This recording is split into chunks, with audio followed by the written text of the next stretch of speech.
مساء الخير. اول شيء انا عندي صدور دجاجه مقطعه كده بالطول، اضيف لها اللبن والبهارات ملح وفلفل اسود بودرة بصل وبودرة ثوم واوريجانو وبابريكا.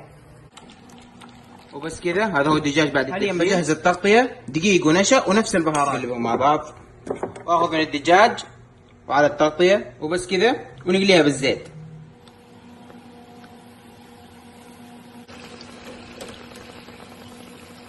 كريم الطبخ، جبنه تشيدر، ونقلبهم مع بعض.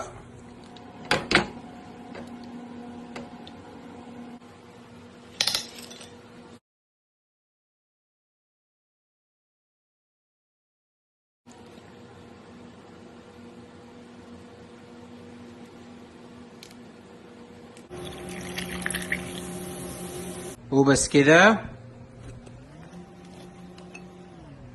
وبالعافية. طبعا ما يضر تجرب الدجاج لوحده، عينك على الصوت.